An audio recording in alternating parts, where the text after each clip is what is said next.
I'm delighted to be joined now by Nicholas Owen, former BBC broadcaster and journalist. Nicholas, lovely to see you this morning. Loving that tie.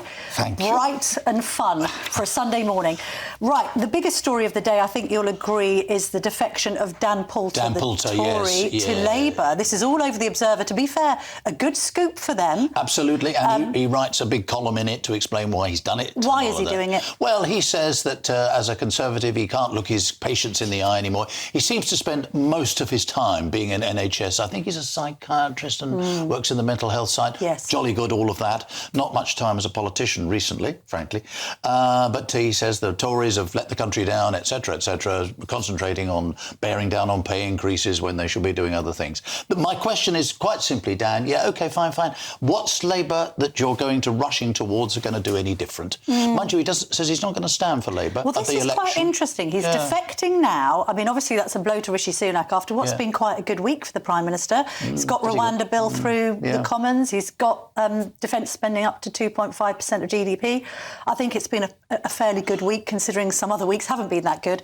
Now this, but yet Poulter doesn't have confidence in Labour enough to actually stand for them at the next general election and indeed be a Labour MP or minister. No, but he says he's going to advise them. I don't know whether that's an actual... And the pictures this morning, we're actually signing up to the Labour, to become a Labour member and so on. But as I say, my question is, fine, OK, jolly good. And I think you're talking to Wes, sweetie. Yes, I am. He's going to be... You've got to nail this down. You know, what's the difference going to be? We can all see these enormous waiting lists. We've all witnessed it. I've seen it in my local hospital, all sorts of problems. But, you know, come on, what are the actual concrete alternatives? Yes, Something we must keep asking I'll be asking Wes Streeting that a little later in the show. To be fair, though, this is a coup for Keir Starmer. There's no doubt about it. I mean, it does look good. It's in the front of the Observer. It's all over the TV and newspapers. I mean, and it's a bad reflection on 14 years of Tory rule. You know, this lack of confidence in how the Tories have been running the NHS. But as you say, Nick, let's see if the Labour Party can do any better.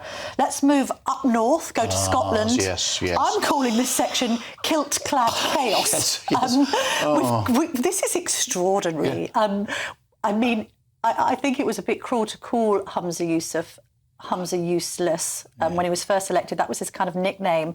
However, my goodness me. Yeah, well, he's doing politics in a slightly different way, isn't he? Writing to his opponents to say, please help me, please support me here. I think the answer to that is very prompt, isn't it? Let's give some context to this. So obviously in the week, he decides to ditch the Greens. That was a coalition pact that was set up by his predecessor, Nicola Sturgeon, who's got her own problems right now. Let's keep her out of it for the moment. He's now facing a no-confidence vote, sensibly tabled by the Labour leader in Scotland, Sawa, and it looks as if he'll probably lose it. Therefore, he's sending begging letters to others to try and shore up his leadership. Let's be honest, he's only been in office just a little over a year. Most of his time in office has been pretty disastrous.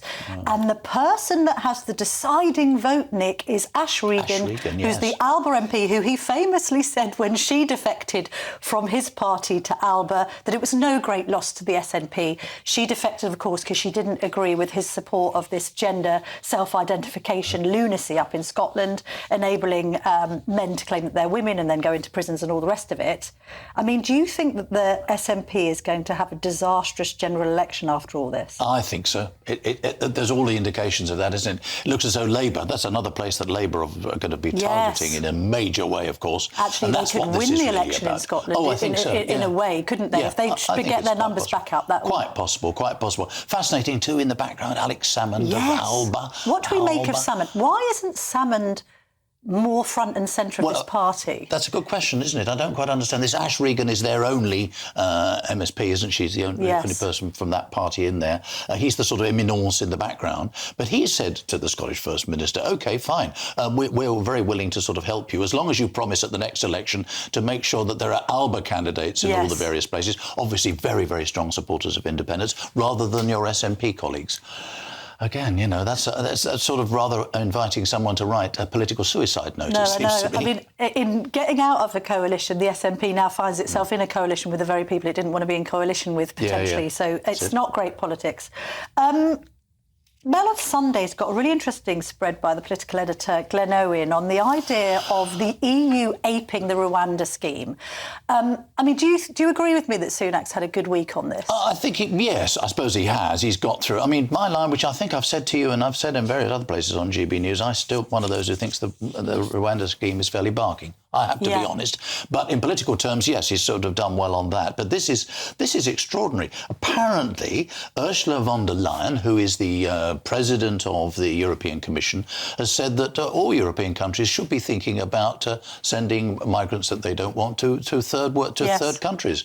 Well, if that is true, and it seems extraordinary that more is not being made of this. Great story for the Mail on Sunday, and look to see if it gets followed up. It does sound like backing for him, but mind you, what a sort of dog's breakfast European politics generally is, and the EU is. But it's interesting because obviously this is an argument that's been made by sort of left-wing progressives that this is inhuman, that it won't work, that it's illegal, and then you find that other European countries are trying to ape the scheme, which I think is an endorsement for Rishi Sunak. Breakfast earlier was looking at this issue of migrants now diverting to Ireland, and the Irish are up in arms about it.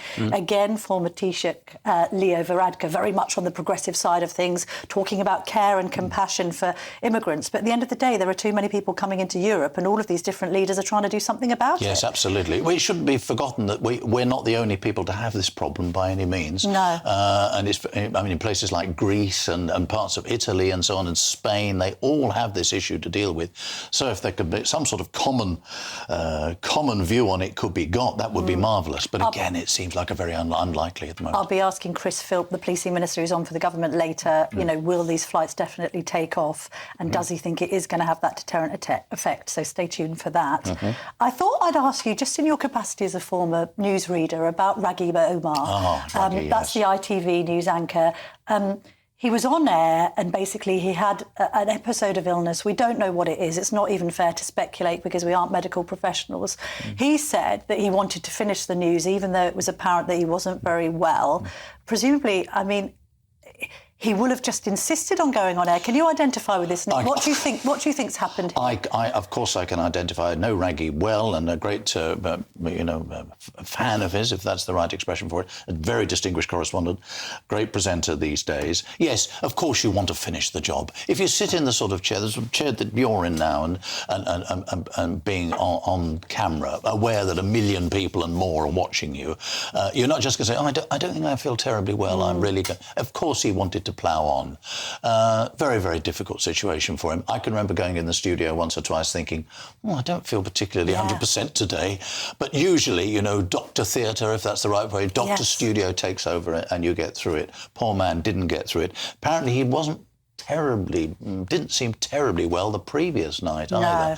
So I suppose my dear colleagues, I worked at ITN for many years very, very happily, should they perhaps have stepped in and just insisted? I don't quite know how that would have worked. It's really hard, though, with the talent, especially if he's done all of the preparation and all of the scripts and he's across all of the stories. Yes. We can only Let's just wish him well. That's the important thing. We wish him really well. We hope he's OK.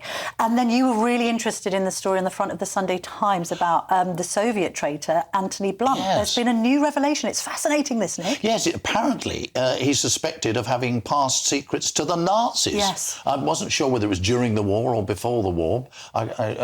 So much going on this morning. I haven't read all the fine detail of that. But he could have been the kind of mystical Josephine figure that passed Allied secrets onto the Nazis back in the day before he was even involved with the sort of Cold War spying. Yes, well, that tells you that Anthony Blunt wasn't just sort of somehow in favour of Soviet communism and thought that was a wonderful thing. He was also hated this country so much that he would be prepared to sell secrets or give secrets to the fascists as well. Extraordinary, if true. It's a good revelation by the Sunday Times. Nick Owen, thank you very much for being here this morning. Lovely to have your wisdom on all of this morning's newspapers. Thank you very much.